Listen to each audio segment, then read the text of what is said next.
nome completo é Guilherme Dias Pereira, tenho 19 anos e moro em Santo André. De 0 a 10, o meu nível de timidez era de 10.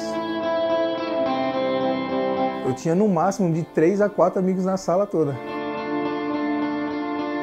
Aí toda vez que eu pensava em falar com alguém, eu já começava a sentir aquele frio da barriga antes mesmo de dar o próximo passo. O Guilherme ele sentia nesses momentos em específico um calor no corpo, ele sentia enjoo e ele sentia um pânico. Ele tinha que sair dali de alguma maneira. Segundo uma pesquisa feita entre 2008 e 2009, em torno de 5 a 13% da população brasileira sofre de fobia social. Timidez é uma coisa que todo mundo tem, mas consegue se colocar nas situações. A fobia social ela vai além, ela prejudica a vida pessoal e profissional da pessoa. Então, nesse caso, né, precisa ser trabalhado, precisa ser tratado.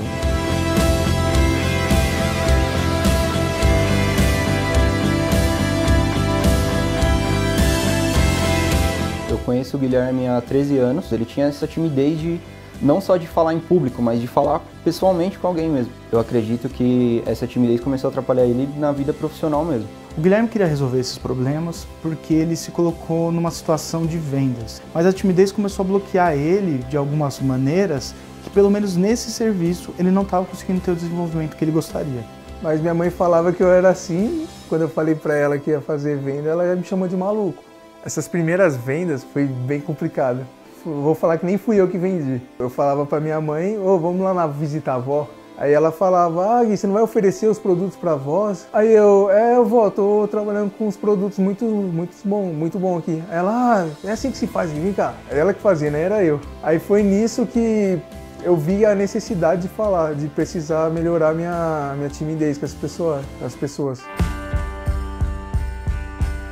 O Guilherme recentemente tentou conscientemente resolver esse problema. Tem um calçadão em Santo André que tem vários comércios e muito movimentado. Mas ele falou, eu vou me propor a ir nesse calçadão e pelo menos conversar com uma única pessoa de lá. O resultado foi que eu fiquei cerca de mais ou menos 4 horas. Aí quando eu falei que eu ia conseguir, eu ia entrar numa loja, ia pedir para ver as coisas, eu parei na frente e a pessoa olhou para minha cara, tinha 4 atendentes, se eu não me engano, na hora.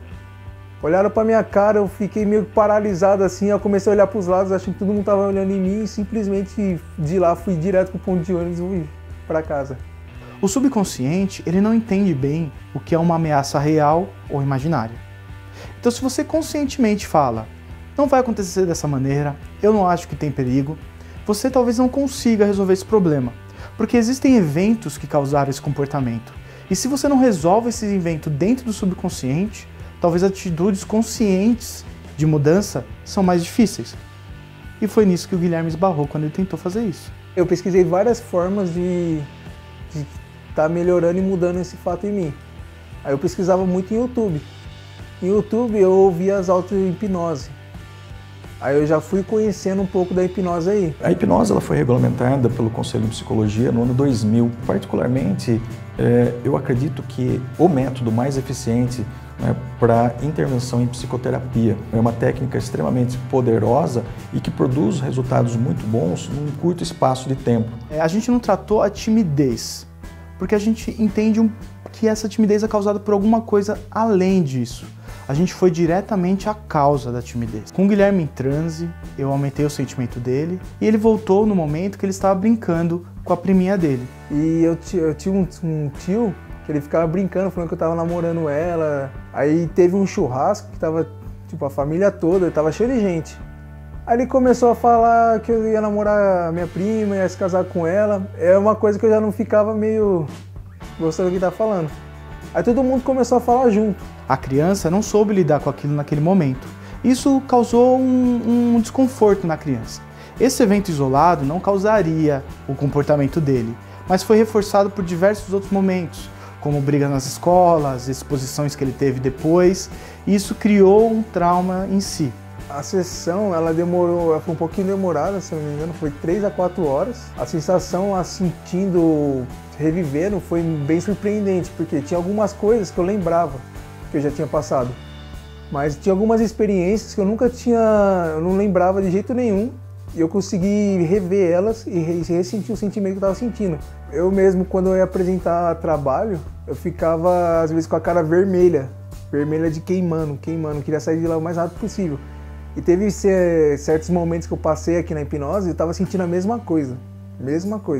Utilizamos o protocolo Omni com o Guilherme e ele saiu bem cansado da sessão. Ele falou que chegou em casa, dormiu, mas quando ele acordou ele se sentiu leve, com a cabeça leve, como se ele tivesse tirado alguma coisa dele. Então, o momento que eu entendi que o Guilherme estava conseguindo alguma evolução na hipnoterapia foi quando a gente foi a um evento da empresa e a gente estava esperando um amigo nosso para sentar junto com a gente e eu falei que o amigo nosso estava lá do outro lado do evento. E ele começou a acenar pro cara, meio que dançar, acompanhar a música, assim. E nem era o cara, sabe? Ali que eu entendi que estava fazendo sentido e que estava fazendo uma mudança boa para ele. Mas a prova final seria o Calçadão de Santo André. Aí eu fui botar a prova, pode dizer. Aí eu fui dar uma volta lá. E quando ele chegou lá, ele falou que ele conseguia andar normalmente. Aí tinha uns bancos lá que tinham uns idosos. E ele conversou com pessoas desconhecidas. Ele puxou papo com pessoas desconhecidas. Deu certo, uma alegria, porque é uma coisa que eu não estava conseguindo fazer antes. E toda vez que você faz algo que você não consegue, eu acho que todo mundo se sente alegre. Então me deu bastante alegria e deu mais vontade, mais energia e mais ânimo, né, para continuar fazendo. E ali ele sentiu como que mudou. Ele podia andar livremente, ele podia conversar com as pessoas que ele quisesse. Como eu me senti com isso? Realizado. A gente como terapeuta, a gente está nessa para ajudar as pessoas, para cada vez mais melhorar a vida das pessoas. E quando você recebe um feedback desse, é recompensador, muito recompensador.